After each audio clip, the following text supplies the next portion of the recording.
Hi, good morning. My name's Dave Young. I'm the head of technical production at the ICC Belfast, Waterfront Hall and Ulster Hall over in Northern Ireland. I'm going to talk a little bit about what to expect from our venue in providing technical production, what maybe other venues are providing, and a bit of an outlook on that. So we are going to start off with a bit of a poll or a bit of a word cloud. So if you can scan the QR code or pop onto that URL, and just what one word comes to mind when you think about in-house venue technology. Try and keep it clean if you can. So a bit of a background about myself before we get going. So I've been working in the events and entertainment industry since I was about 18 years old. I started off as a holiday park entertainer. I was a Pontins Bluecoat for about 3 years.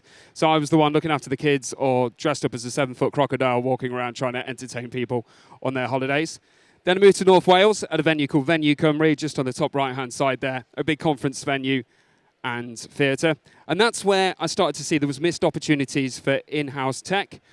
We never really got that opportunity or ability for pitching for big work. We would see that big external production companies would be coming in, doing absolutely everything. We as a venue tech would be there just putting in projectors, laptops, and different things like that. So after about 7 years, I decided to move out of the venues and moved into event operations, working for a company called Rapid News, and then into a creative agency called Owl Live. And that's where I was starting to see why people were not using in-house tech, whether it be led from a client or a creative agency. There just wasn't that desire. Everybody was expecting a venue technology to provide a few laptops, small projectors, and that was about it. Maybe a small stage set if they had one in stock. So that's why I wanted to change that outlook and try and get back into the venues. 2017, I worked at the NEC Group at the ICC Birmingham and the Vox as a production manager. And then in 2020, I was offered the job as the head of technical production at the ICC Belfast. First of all, just starting managing the team of production managers, and then in 2021, took on the full team of, we've got 9 full-time technicians and 38 casual technicians, 2 production managers, and a technical manager. Now, because my sales and marketing team create all this content on here, there's one thing they always do like to bring up, so I've tried to get rid of some of the photos, but a little side stupid note, if anybody ever watched a TV show called Robot Wars, when it was back on, you can see it's there. We ended up winning that show in about 2016 and then won the international championships in 2018. So feel free to, if you get really bored of this presentation, pop on YouTube and pop in Apollo or something like that. I'm sure you'll find it on there. So a bit of a background about our venues. So we've got the Waterfront Hall, if anyone's ever been to Belfast, opened in 1997, seats 2,500 people. We have the Ulster Hall, which opened in 1862, an iconic venue for Belfast.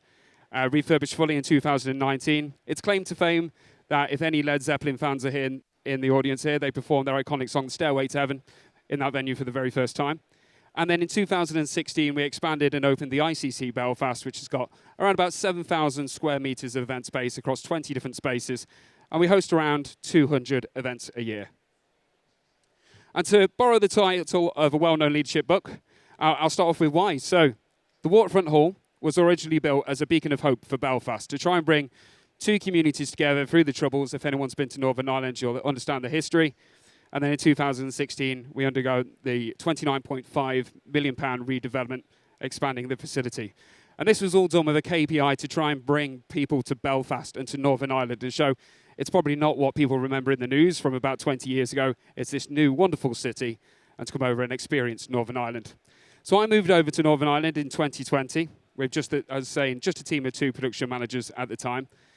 And at that point, we obviously knew with the pandemic coming in, we were going to go into streaming and stuff like that. And at that point, the AV equipment in the venue was literally just this here, this JVC VHS video camera. That was all the venue had. So we knew we had a lot of work to do. And also kind of looking at what the venue was supplying, we had one production manager working across all conferences. And everything was done verbally. Everything lived in his head. All the creative ideas lived in his head. And then he would just dictate that to the technicians on the day. So we needed to put in some process and procedures and try and iron out if there's been any missed opportunities. Then obviously lockdown came, turned all of my goals and ideas on their head and also the venue's future goals. Bit of background journey of the venue is, say, in January 2020, I started over there. I had 3 months of learning about Northern Ireland, learning about the venue. And then in March 2020, mandated shut. Tried to move house as well throughout lockdown. Trying to move from England to Northern Ireland in April of lockdown is quite of a challenge, but somehow managed to do that. At that point, we decided to launch our hybrid studio, which opened with our very first event in June 2020 for the Northern Ireland Chamber of Commerce. At that point, though, all of our staff pretty much were on furlough. We were a team of 90 with just a team of 12 working at that time. So to launch that very first event, I had 4 directors on different cameras, 1 on auto cue, and I was doing vision mixing, learn how to do vision mixing, streaming, sound, lighting, just basically an octopus for that one. And everyone pulled together to make that event a success. So we're not just a conference venue, we're also an entertainment venue. So then in December of 2020, we launched live from the Ulster Hall, which was bringing a 160-year-old venue into a new era.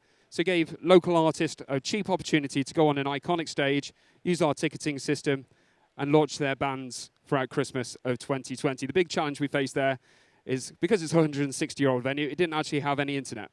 So once again, our sales and marketing team had sold this wonderful product of live streaming bands, but no internet in the venue, so very quickly we had to develop that and bring that in. And then in July 2021, we secured some funding from Tourism Northern Ireland, and we developed our hybrid by design venue. So that's every single space now in our venue is equipped with a PTZ camera, a BirdDog P400. We've got NDI connectivity across the venue, so we can stream from any space pretty quickly. We undergone training with all of our technicians to become vMix technicians, or as many as possible, so that we could adapt very quickly. And then in September 21, we had EABCT, which was European Association of Behaviour and Cognitive Therapies, if anybody's interested. They came to us and said this was going to be a fully in-person only event, but that kind of changed. And they said we may lose a couple of speakers who may need to dial in remotely. But as you can see, oh, too many. As you can see here, that changed very quickly. So EABCT was our very first fully hybrid event. So 1,700 delegates were due to arrive in Belfast, with just under 1,200 of them ended up just watching it online. So we used Glissa for that one as our partner platform. 300 speakers, again, 150 of them in the end couldn't attend. So we only learned about 2 days before the event that we were going to need to dial in 150 remote speakers. So working with the team from Premier Events as well to support, we managed to get that up and running across 10 simultaneous sessions. And we only had 142 speakers in person. So unfortunately, there were times where people would come into a room and there would not be a single speaker there. We basically became a multi-view cinema. And with that, we learned how hybrid was going to support us. This year, we hosted the Harkins Summit, which is the world's largest disability conference.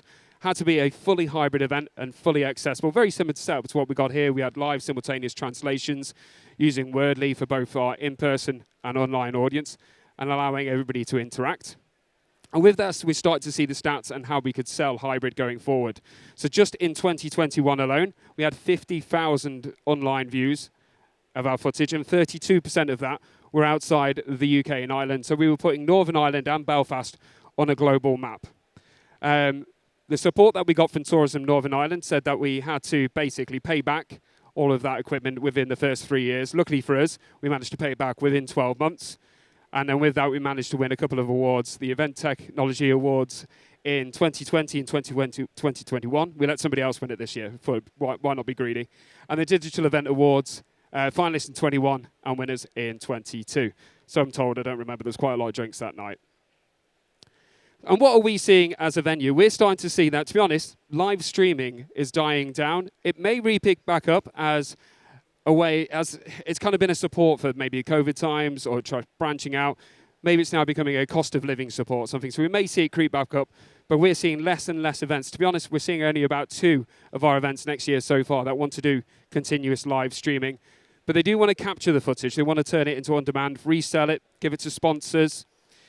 And registrations, we're seeing that late. And with that, we're starting to see a lot of panicking clients to the point where they don't know how much space they need. They may have booked out the entire venue, and then they're coming to us 2 weeks before saying, we might need half that space, half that equipment.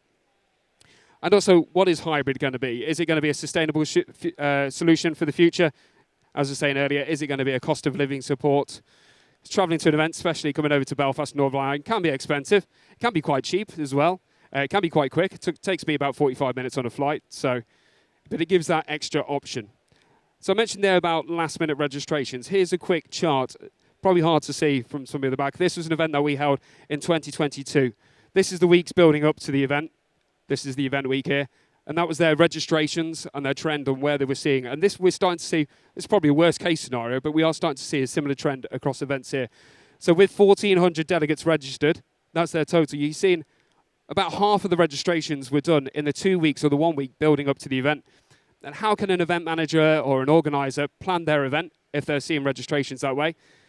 Maybe that's something that's come out of lockdown. Everyone's leaving things a bit last minute now. I know if you're joining a Teams meeting or a Zoom meeting, whereas before if you were going to an in-person meeting, you would attend 5-10 minutes earlier, have a chat and a coffee.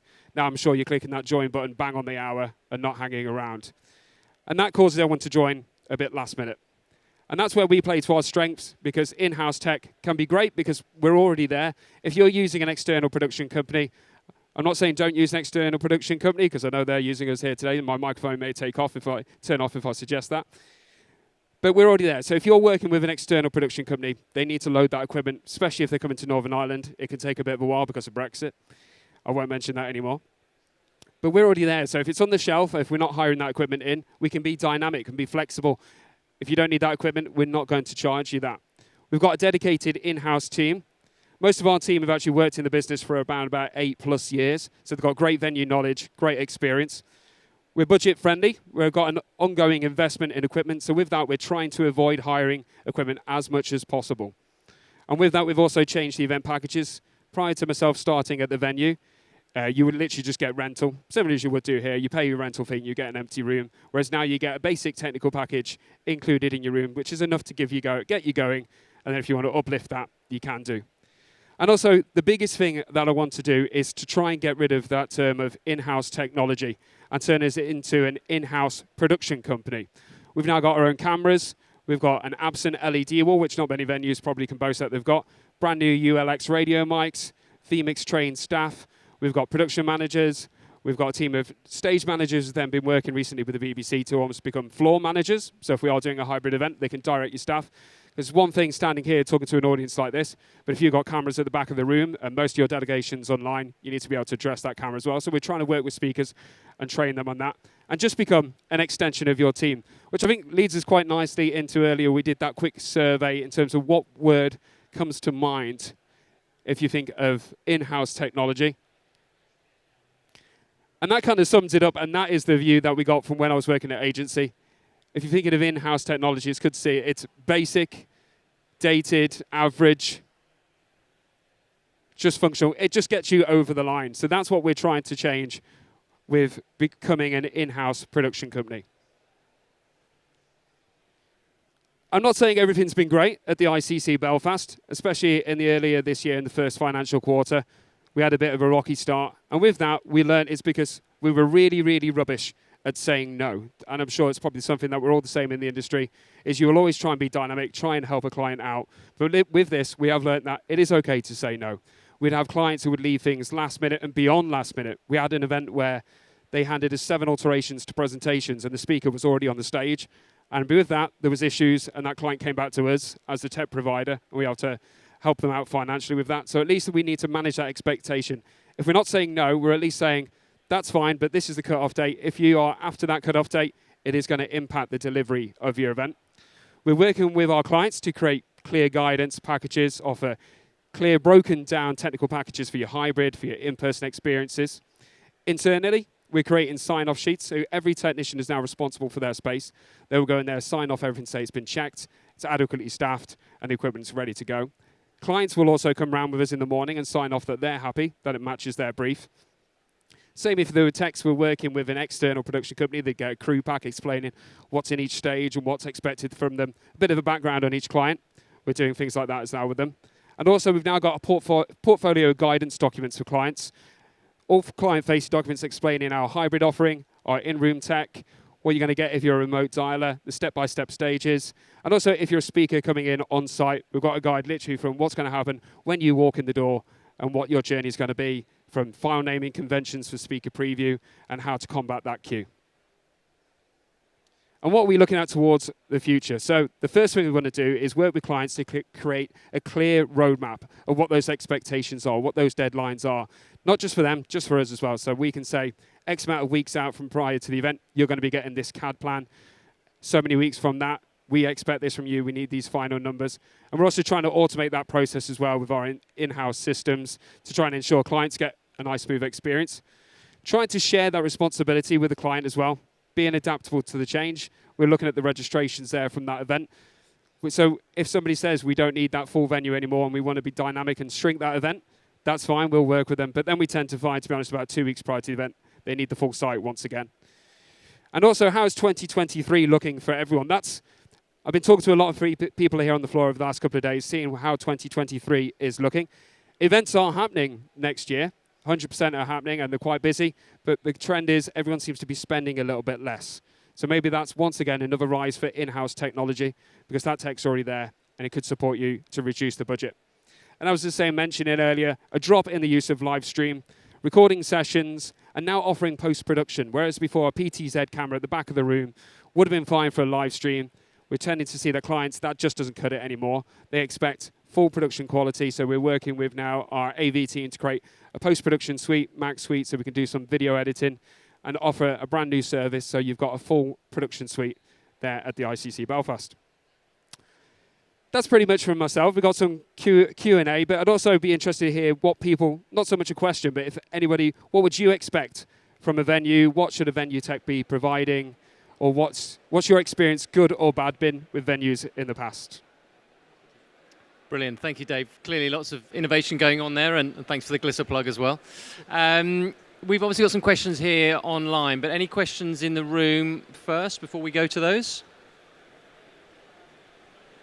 Anyone? Okay. So first question here, what venue management system are you using at your venue? Yeah, so as a full booking system, we use Ungerbok, which I know quite a few other venues using the systems at the moment. And we are trying to look at ways to automate that. We had them in a couple of weeks ago, literally looked at our process from end to end. The poor lady from the system put her head in her hands when she looked at, we'd put something in there, download it, put it in a Word document, put it back on again. So there's a lot of learnings to go with that system. I know my experience at the NEC, sorry to look at you, Ben, there. It was the same. It's a system that a lot of venues use, including here, and everybody uses it differently. So I don't know if anyone is from a venue here and uses Ungerbok, but everybody seems to use it differently. So there's a lot of learnings to do on that one. So that's our system for that. Great. Second question there. Would you say that the amount of time that clients get in touch with you start planning has changed since COVID? I think just a summary question around planning time. Yeah. Yeah, definitely. The association events, they're still fine, and they're still kind of trending on. They're planning, 4 or 5 years in advance most of the time as an association. But your corporates, and especially your local corporates, we have various different teams channels with our account managers and sales team, and constantly we're seeing this thing going, last minute booking required, popping up on the screen. See the guys from the NEC nodding their head as well. We are seeing lots of last minute bookings, and sometimes these turnarounds can be just a couple of weeks. So yeah, we're starting to see people going, this was an event that was meant to happen in a conference room in an office or in a hotel. It's very quickly expanding, and things seem to be very quick and very last minute now. Yeah, question here, are clients reliant on you as a venue for event tech, or are they bringing their own tech solutions? So obviously a question here about in-house versus their own. Yeah, I will always try and be the one to recommend to use our in-house facilities. There's no problems whatsoever bringing in an external production company, and there's just some things that we can't provide, so we would say you're probably best to use your own regular supplier with that. There are charges, obviously, if we need to plug into power or anything like that. There's the same as any other venue. If you bring an external supplier in, you're probably going to have to pay a little bit more for that. Whereas if we're providing the tech in-house, we'll absorb all those costs, your rigging and your power and stuff like that. But no, we will always try and put our best foot forwards, trying to do a full proposal to say we're not just projectors and your adequate tech, as somebody said earlier. We are now an in-house production company. Great. And then a question here, what's been your biggest challenge delivering successful hybrid events? Staffing, which I'm sure is something a lot of people can relate to. We had quite a large, we were pretty much selling things before we could realize how we were going to deliver them. We going, that's fine, we've got 12 months to train our staff into vMix Techs, but with such a high turnaround of staff, people moving out of the business, or people with just no desire whatsoever to learn anything of live streaming, it became a bit of a challenge to get that staff, get that right training. And that was probably our biggest downfall at the start of this year. We were offering so many different solutions to people. Now we are caveating everything with it's subject to availability, pretty much, providing that we have that staff available for you. So that's the biggest challenge we'll always face, is just making sure that we've got the staff to provide. But I'm sure not just venues, tech companies, tech providers, everyone's finding probably the same challenge. Hopefully it's starting to level out, but staffing will always be the biggest challenge. Brilliant. Is that one new question that's popped through there, Lewis? Or 2 new questions here. We got enough time? Yeah. Yeah, perfect. Okay, so are you using a separate system for managing in-house production currently, RMS or HiHop? Yeah, so Ungerbok does have a great inventory system, which we don't utilize, which we should do really, because at the moment, our production manager will go on and say he's putting on X amount of radio mics into a system, and it pops up to say, you've just put 20 radio mics on that, you've only got 10 in the system. Everybody just overrides it at the moment. So we currently use another system for running our inventory in-house. Everything's QR code tagged up, so techs can scan things out with an app to say, this piece of equipment's going to here today, so if anything goes missing, we know where we can trace it to. And we use a system called EZ Inventory on that. But then when we had Ungerbok in a few weeks ago, they were basically saying, why are you not using our system? And it's because nobody understood that their system could do the exact same thing. So hopefully over the next 12 months, we'll look at trying and bring everything into one clean system going forwards. Brilliant. One final question from me, maybe. What's the best bit of innovation that you've created maybe in the last 2 years you're proudest of? It was probably the Harkin Summit that we did earlier this year. So it was a huge challenging event. I don't know if anyone's ever heard of the Harkin Summit. It's organized by Senator Harkin from America, who basically tours this event around. It's the largest disability conference, which is normally fine if you're having a good disability conference because you can ask the certain questions of what needs to be done, what accessible needs need to be put in place. With that event, you're not allowed to ask any questions whatsoever, and we needed to cater for any type of solution we could possibly get, to the point that we had 3 different signers at the side of the stage doing English, Irish, and American for live translations, the closed captions, in then various different languages, as well as then one person is on the stage in the middle, surrounded by signers and screens, just to be able to provide that content. But that was a huge challenge for us. There was a lot of pressure on that one, but it was a great success. We used the guys at Glisser as well with that one, which is a great system for that, and Wordly for the closed captions. So that was probably our biggest triumph of the last couple of years. Brilliant. Thank you very much. Dave, I presume you're hanging around if anyone wants to ask any questions, and obviously pop next door and can catch up with him. But a round of applause, please, for Dave Young. Thank you.